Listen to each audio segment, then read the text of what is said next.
Au déjeuner de la fête des mères, elle a levé son verre et a dit en riant. Au déjeuner de la fête des mères, elle a levé son verre et a dit en riant, « Je suis fière de tous mes enfants, sauf du parasite qui est à table. » Tout le monde a ri. Je me suis levé calmement, j'ai sorti une petite boîte noire de ma poche et je l'ai posée juste au centre de la table. Pour toi, maman. Bonne fête des mères. Je suis parti sans un regard en arrière. Elle a crié en l'ouvrant et en voyant ce qu'il y avait à l'intérieur. Je me suis regardé dans le miroir une dernière fois avant de sortir. Chemise bleue fraîchement repassée, pantalon noir et la montre que mon père m'avait offerte avant de mourir. J'ai essayé de voir dans mon reflet quelque chose de ce qu'il voyait en moi, quelque chose que ma mère n'a jamais vu. J'ai pris une profonde inspiration. Dans la poche de ma veste, la petite boîte noire pesait comme du plomb.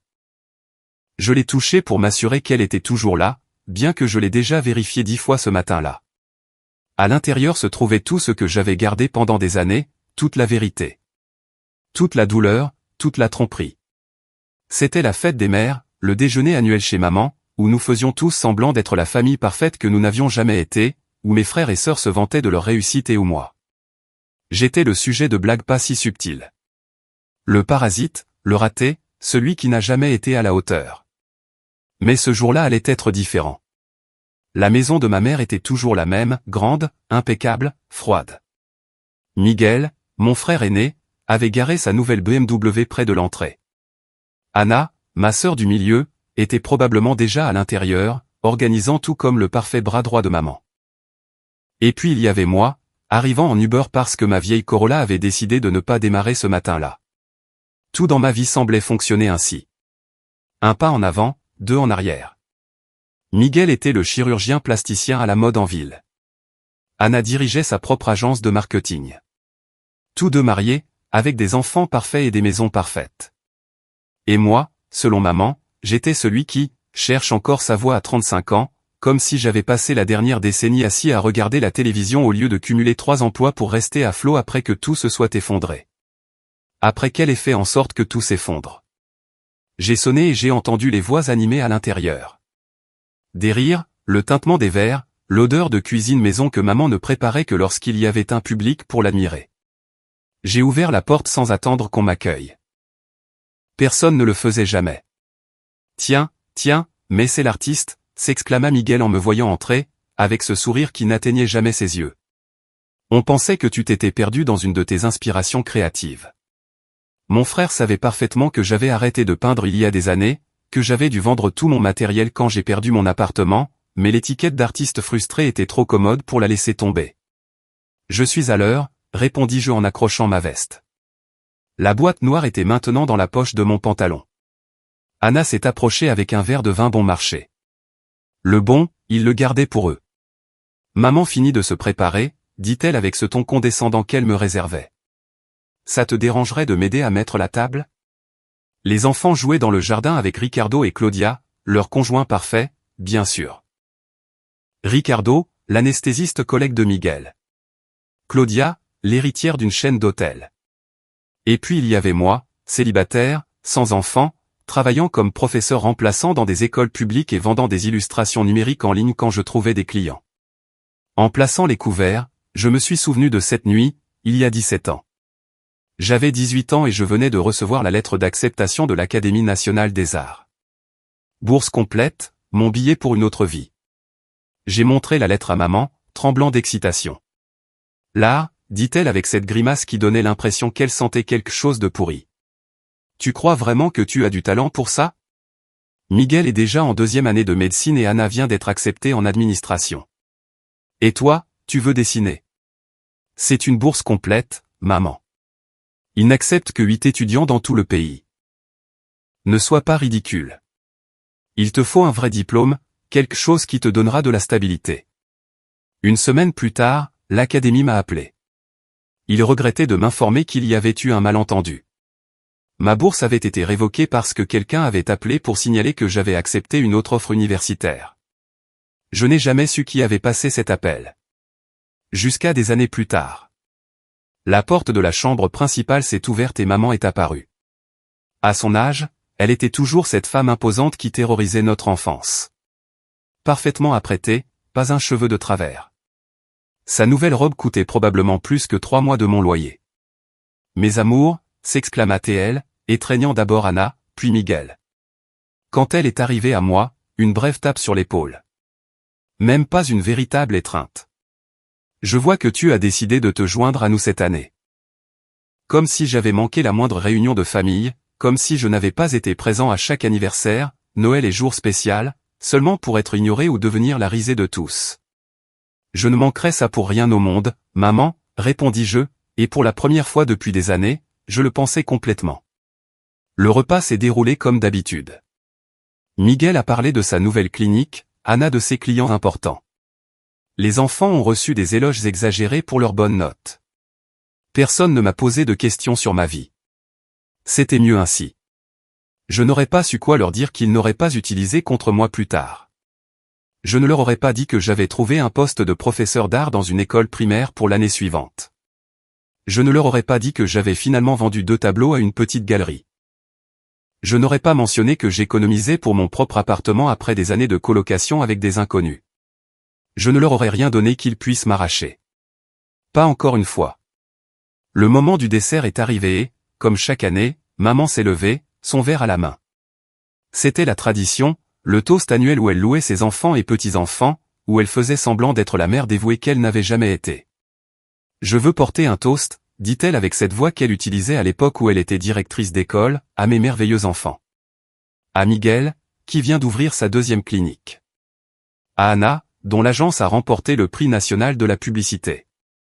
À mes précieux petits-enfants, qui sont ma plus grande fierté. Elle a fait une pause. Tout le monde savait ce qui allait suivre, cela faisait partie du spectacle. Je suis fier de tous mes enfants. Et là, elle m'a regardé avec ce sourire cruel que je connaissais depuis l'enfance. Sauf du parasite qui est à table. Les rires ont éclaté. Miguel a failli s'étouffer avec son vin. Anna a essayé de dissimuler, mais ses épaules tremblaient. Leurs conjoints, éduqués pour suivre le mouvement, ont ri aussi. Seuls les enfants semblaient confus, trop jeunes pour comprendre la cruauté déguisée en blague de famille. Ce n'était pas la première fois qu'elle m'appelait ainsi en public. Mon parasite, son surnom préféré pour moi depuis la mort de papa. Celui qui ne contribue pas, celui qui ne réussit pas, celui qui n'est pas comme ses frères et sœurs parfaits. Mais c'était la dernière fois que je l'entendrais en silence. Je me suis levé lentement. Tout le monde s'attendait à ma réaction habituelle. Baisser la tête, forcer un sourire, peut-être faire une blague autodérisoire pour détendre l'atmosphère. Au moins, je suis un parasite ponctuel, aurais-je dit normalement. Pas ce jour-là. J'ai mis la main dans ma poche et j'ai sorti la petite boîte noire. Je l'ai tenue un instant, sentant son poids. À l'intérieur, il y avait tout, les documents bancaires, les lettres, l'enregistrement, la vérité que j'avais rassemblée pendant des années. Je l'ai placée exactement au centre de la table, entre la salade de fruits et le flan maison. Pour toi, maman, dis-je avec un calme que je ne me connaissais pas, bonne fête des mères. Et sans un mot de plus, j'ai tourné les talons et me suis dirigé vers la porte. Je n'ai pas pris ma veste, je n'ai pas dit au revoir, je n'ai pas regardé en arrière, même quand le cri de ma mère a brisé le silence que mon geste avait laissé. Le cri qui confirmait qu'elle avait ouvert la boîte, qu'elle avait vu ce qu'il y avait à l'intérieur, qu'elle savait que je savais. Une fois dans la rue, tandis que le soleil de mai me réchauffait le visage, j'ai entendu d'autres cris venant de la maison. Mon téléphone a commencé à vibrer dans ma poche. Je l'ai ignoré. Pour la première fois de ma vie d'adulte, j'ai senti que je pouvais respirer pleinement. Je n'oublierai jamais la sensation en sortant de cette maison. C'était comme si j'avais été submergé dans une eau trouble pendant des années et que j'émergeais enfin à la surface pour prendre une bouffée d'air. Mon téléphone continuait de vibrer. 10 appels manqués d'Anna, 7 de Miguel et un numéro que je ne reconnaissais pas, mais que j'ai supposé être celui de ma mère depuis un autre téléphone. J'ai éteint mon portable et j'ai marché sans but pendant près d'1 heure. Ce que j'avais mis dans cette boîte était mon projet secret des 2 dernières années. Tout a commencé lorsque j'aidais à nettoyer l'ancien atelier de mon père après l'inondation de la cave. Ma mère n'y mettait jamais les pieds. Elle disait que cela lui rappelait trop de souvenirs. La vérité, c'est qu'elle ne s'était jamais souciée des affaires de papa. Parmi des boîtes moisies et des livres abîmés, j'ai trouvé un petit coffre-fort dont j'ignorais l'existence. Il était fermé, mais la combinaison s'est avérée être ma date de naissance. À l'intérieur, il y avait une épaisse enveloppe avec mon nom écrit de l'écriture tremblante de mon père. Il l'avait daté de 3 jours avant sa mort. Dans l'enveloppe, j'ai trouvé des documents qui ont changé tout ce que je croyais savoir sur ma vie. Mon père avait créé un fonds en fiducie pour mon éducation, une somme considérable qui devait être utilisée exclusivement pour mes études universitaires. À côté de ces papiers, il y avait une lettre où il expliquait qu'il avait toujours cru en mon talent artistique, mais qu'il n'avait pas osé affronter ma mère de peur qu'elle ne me rende la vie impossible. Ce qu'il ne savait pas, c'est que c'est arrivé de toute façon. Le fonds avait été vidé systématiquement. Les transferts étaient signés par ma mère en tant qu'administratrice, jusqu'à ce qu'il ne reste plus rien. Où était passé cet argent? Les relevés de compte que j'ai obtenus plus tard, grâce à un vieil ami de papa qui travaillait à la banque, montraient des transferts vers l'université privée où Miguel a fait sa spécialisation et vers la start-up initiale d'Anna. Mon éducation a payé pour les succès de mes frères et sœurs, les vrais enfants. Je ne me suis pas arrêté là. Une fois que vous commencez à tirer sur le fil, tout le tissu de mensonges commence à se défaire. J'ai contacté le directeur de l'Académie nationale des arts, maintenant à la retraite, qui a confirmé mes soupçons. La personne qui avait appelé pour annuler mon inscription était ma mère. Il avait un enregistrement de l'appel dans les archives en raison de la procédure inhabituelle. Il m'en a envoyé une copie par email. Sa voix était reconnaissable entre toutes. Mon fils a reconsidéré sa décision et a choisi une voie plus sensée. L'art n'est qu'un passe-temps, pas une carrière. En continuant mes recherches, j'ai découvert d'autres vérités cachées. Le testament de mon père avait été modifié après sa mort. La maison de la plage qu'il voulait me léguer spécifiquement avait fini entre les mains d'Anna. L'atelier d'art qu'il avait commencé à construire pour moi dans le jardin arrière avait été démoli par ma mère à peine un mois après ses funérailles pour construire la piscine que Miguel désirait tant. La pièce finale est arrivée il y a 6 mois quand ma tante Luisa, la sœur de mon père, m'a appelé de l'hôpital. Elle se mourait d'un cancer et voulait me parler. Elle m'a raconté qu'elle avait toujours su comment ma mère me traitait, mais que mon père lui avait fait promettre de ne pas intervenir car il craignait que cela n'aggrave les choses pour moi. Ta mère t'a toujours vu comme une menace, m'a dit Luisa de sa voix faible. Tu étais le favori de ton père, même s'il essayait de le cacher. Il voyait en toi son propre talent perdu. Elle n'a jamais pu supporter ça. Elle m'a tendu une enveloppe avec de vieilles photos. Sur l'une d'elles, mon père se tenait devant un tableau, des pinceaux à la main. C'était un magnifique paysage marin que je n'avais jamais vu. Ton père était un artiste brillant avant de connaître ta mère, a expliqué Luisa. Elle l'a convaincu que c'était une perte de temps. Elle l'a poussé vers les affaires parce que c'était plus respectable. Il n'a plus jamais peint après l'avoir épousée. Tout prenait sens. J'étais le rappel vivant du rêve que mon père avait abandonné. Chaque fois que ma mère me voyait peindre, elle voyait la vie que mon père aurait pu choisir à sa place. Le jour de la mort de ma tante Luisa, j'ai trouvé une autre enveloppe dans mes affaires en sortant de l'hôpital. À l'intérieur, il y avait un enregistrement sur une clé USB. C'était une conversation entre ma mère et elle, des années auparavant, quand je venais de terminer le lycée. La qualité était mauvaise, mais les mots étaient clairs. Je ne le laisserai pas gâcher sa vie comme Roberto a failli le faire, disait ma mère. L'art ne nourrit pas son homme. Si je dois saboter chaque opportunité artistique qui se présente, je le ferai. Je n'aurai pas un autre rêveur inutile dans cette famille. C'est sa passion, Victoria, répondait ma tante. Il a un vrai talent. Roberto l'avait vu. Roberto était un sentimental. Je suis pratique. Miguel et Anna sont sur la bonne voie. Je ne laisserai pas celui-ci dévier. Cette femme, ma mère, n'avait pas seulement ruiné mes opportunités, elle avait ruiné celles de mon père avant moi. Et le pire, c'est que ni Miguel ni Anna ne le savaient. Pour eux, j'étais simplement le petit frère qui ne s'était jamais assez efforcé, celui qui n'avait pas saisi ses chances. Le parasite. Au cours des derniers mois, j'ai tout compilé, chaque document, chaque enregistrement, chaque preuve du sabotage systématique. J'ai également inclus les reçus des factures médicales de papa que j'ai payées seul pendant ces derniers mois, alors que mes frères et sœurs étaient trop occupés et que ma mère était en croisière en Méditerranée. J'ai ajouté les lettres des galeries qui avaient accepté mes œuvres avant de se rétracter mystérieusement. Toutes suivaient le même schéma. Quelqu'un leur avait dit que j'étais un imposteur. Tous ces documents, ces preuves irréfutables d'années de manipulation et de cruauté, étaient maintenant dans cette petite boîte noire que j'avais laissée sur la table. Mon téléphone a recommencé à vibrer quand je l'ai rallumé des heures plus tard. J'avais des dizaines de messages. Le premier était de Miguel. Qu'est-ce que tu as fait? Maman est hystérique. Il faut qu'on parle, maintenant. Le suivant était d'Anna. Je n'arrive pas à croire ce que tu as montré. Est-ce que tout ça est vrai? S'il te plaît, appelle-moi. Puis sont venus les messages de ma mère. Le premier était une menace. Retire ces mensonges ou tu le regretteras. Le deuxième était une tentative de manipulation. Tu es malade. Tu as besoin d'aide. Le troisième était une supplique. S'il te plaît, ne montre ça à personne d'autre. Parlons. Trop tard, maman. J'avais envoyé des copies de tout à chaque membre de la famille élargie, aux amis proches, et même à certains partenaires commerciaux d'Anna et collègues de Miguel. La vérité était révélée. Il n'y avait pas de retour en arrière possible. Ma dernière étape ce jour-là fut le cimetière, devant la tombe de mon père. J'ai déposé un petit bouquet de fleurs sauvages, les mêmes qu'il m'avait appris à peindre quand j'étais enfant.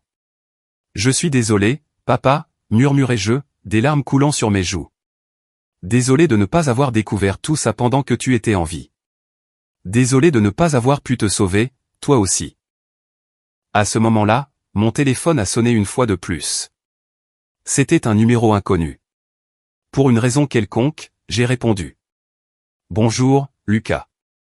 C'était une voix féminine qui m'était vaguement familière. C'est Patricia, l'assistante de la galerie Wellington. Nous nous sommes rencontrés il y a des années quand vous avez présenté votre portfolio. Je me souvenais vaguement d'elle, une femme aimable qui avait semblé sincèrement impressionnée par mon travail avant que la galerie ne me rejette brusquement. Votre mère est venue me voir aujourd'hui, a-t-elle poursuivi. Elle était bouleversée, parlant d'une boîte et de documents. Elle m'a montré un enregistrement où elle nous menaçait, il y a des années, pour que nous vous refusions. Elle semblait repentante, je crois. Elle m'a demandé de vous contacter. Le propriétaire de la galerie veut vous voir. Nous sommes intéressés par votre travail actuel. Je suis resté silencieux, ne sachant que dire. Lucas, vous êtes toujours là? Oui, ai-je finalement répondu, mais je ne peins plus. Je n'ai pas touché une toile depuis des années. Il y a eu une pause à l'autre bout du fil. Votre mère a dit que ça pourrait arriver. Elle m'a donné un paquet pour vous. Elle a dit que c'était vos vieux pinceaux et quelques peintures qu'elle avait gardées. Voulez-vous venir les chercher? Un nœud s'est formé dans ma gorge. Mes pinceaux, ceux que je croyais avoir perdus ou vendus il y a des années pendant ma pire période financière, elle les avait eus tout ce temps. Pourquoi maintenant, demandai-je, même si je connaissais déjà la réponse. Elle a dit quelque chose à propos d'une petite boîte noire qui a tout changé. 3 jours se sont écoulés avant que je puisse rassembler le courage d'aller à la galerie Wellington. 3 jours de messages désespérés, d'appels ignorés et d'un torrent d'émotions contradictoires. Mon appartement en colocation était devenu mon refuge.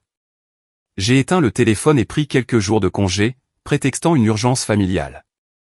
Techniquement, ce n'était pas un mensonge. Quand j'ai finalement franchi les portes de la galerie, Patricia m'a accueilli avec un sourire prudent. Elle était plus âgée que dans mon souvenir, avec des cheveux gris parsemant sa chevelure autrefois noire, mais ses yeux étaient toujours aimables.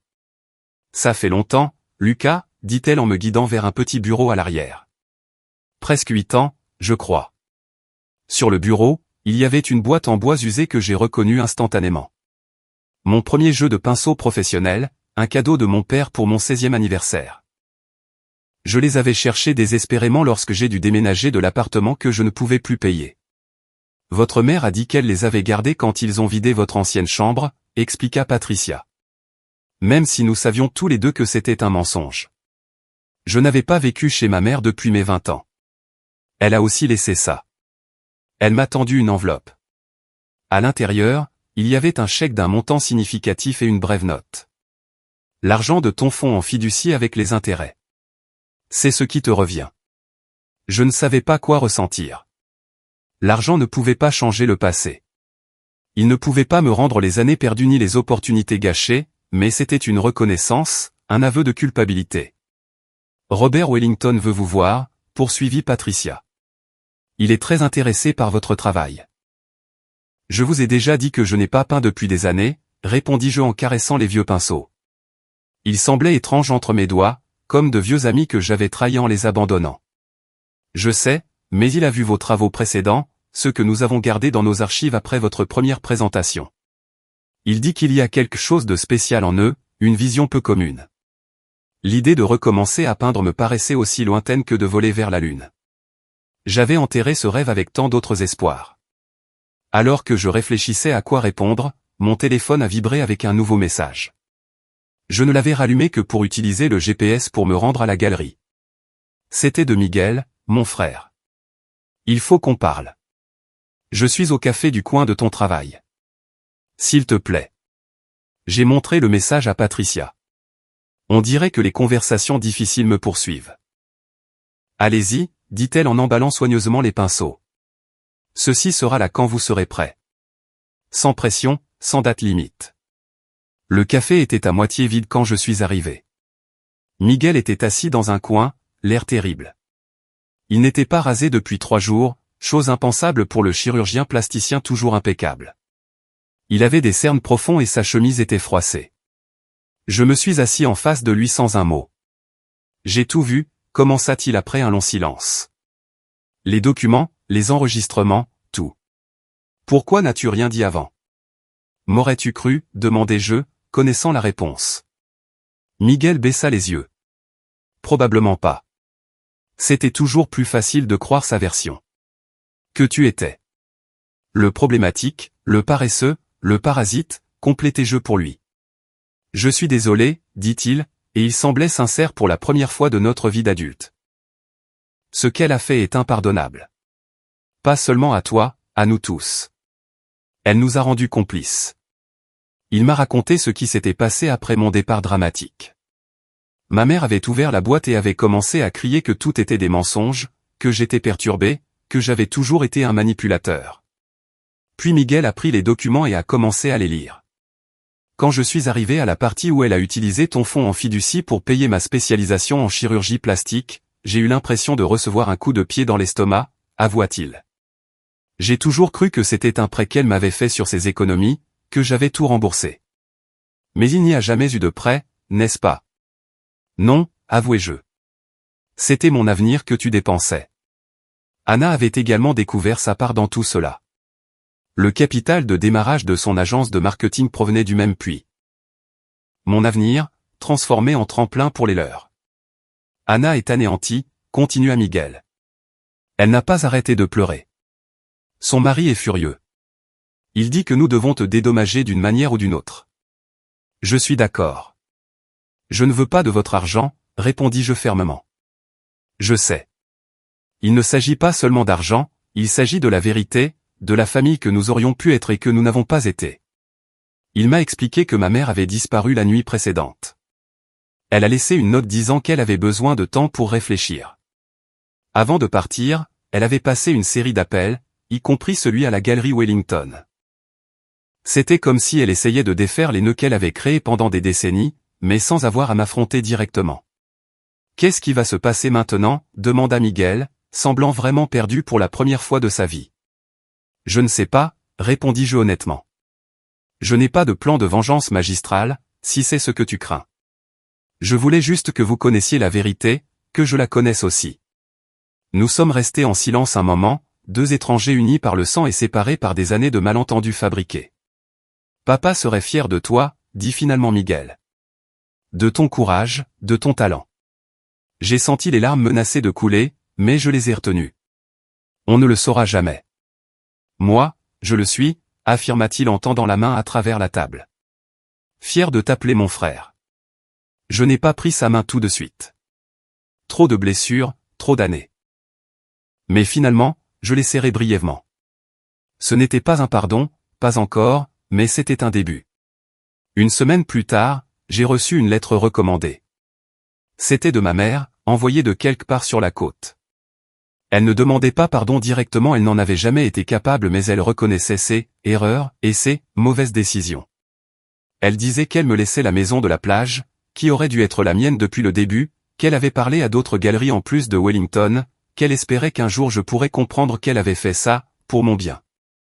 Typique d'elle, essayant de justifier l'injustifiable jusqu'au bout. Certaines personnes ne changent jamais vraiment, mais moi, si. Dans les mois qui ont suivi, j'ai recommencé à peindre. D'abord avec maladresse, puis avec une fluidité croissante. Patricia avait raison, Wellington était intéressé. Mes nouvelles œuvres, chargées de toute la douleur et de la libération de ces années, ont trouvé un écho auprès du public. Anna et moi nous retrouvons régulièrement pour des déjeuners maladroits qui, peu à peu, sont devenus plus confortables. Miguel m'a invité à connaître ses enfants convenablement, sans l'ombre de ma mère déformant notre relation. Je leur ai expliqué mon travail, je leur ai montré des techniques de dessin de base. Il s'avère que le fils aîné de Miguel a un talent naturel pour l'art. Qui l'eût cru? Ma mère est finalement revenue. Nous ne nous sommes pas réconciliés. Je doute que nous le fassions un jour complètement. Il y a des blessures qui ne se referment pas, des trahisons qui ne s'effacent pas avec un simple « je suis désolé ». Mais la dynamique familiale a changé de manière irréversible. Je ne suis plus le parasite à table. Je suis Lucas, l'artiste qui a enfin trouvé sa voie. 1 an après le fameux déjeuner de la fête des mères, j'ai vendu ma première collection complète à une galerie importante. Je l'ai appelée « La boîte noire ». C'était 10 tableaux qui racontaient une histoire de manipulation, de perte et de rédemption finale. Ma mère n'a pas assisté au vernissage. Mes frères et sœurs, si. Sur le mur central était accroché le tableau principal, une recréation de l'œuvre perdue de mon père, basée sur les photos que tante Luisa m'avait données, signées de nos 2 noms. Parfois, je me demande ce qui se serait passé si je n'avais pas trouvé ce coffre-fort dans la cave. Si j'avais continué à vivre dans l'ignorance, portant une culpabilité que je n'ai jamais méritée. Si j'avais continué à croire que j'étais un raté, un parasite. Mais alors je regarde mes mains tachées de peinture et je sais que certaines vérités, aussi douloureuses soient-elles, ont besoin d'éclater au grand jour. Non par vengeance, mais par justice. Non pour détruire, mais pour reconstruire sur des fondations réelles. La petite boîte noire que j'ai laissée sur cette table ne contenait pas seulement des preuves de trahison, elle contenait ma liberté. Et ça, plus que tout succès professionnel, plus que toute relation réparée, est ce qui compte vraiment. Je crois que papa serait d'accord. Si vous êtes arrivé jusqu'ici, j'adorerais savoir ce que vous en pensez dans les commentaires. Vous êtes-vous identifié à cette situation familiale? Avez-vous connu quelqu'un comme la mère de Lucas? Ne manquez aucune de nos prochaines histoires en vous abonnant à Écho d'Histoire, où chaque semaine nous vous proposons des récits qui vous feront réfléchir sur les relations humaines et leur complexité. Mettez un like si vous avez ressenti cette satisfaction quand Lucas a enfin affronté des années de maltraitance, et partagez cette vidéo si vous connaissez quelqu'un qui a besoin d'entendre qu'il n'est jamais trop tard pour revendiquer sa propre narration. On se retrouve dans la prochaine histoire, où nous continuerons d'explorer ces moments décisifs qui changent des vies pour toujours.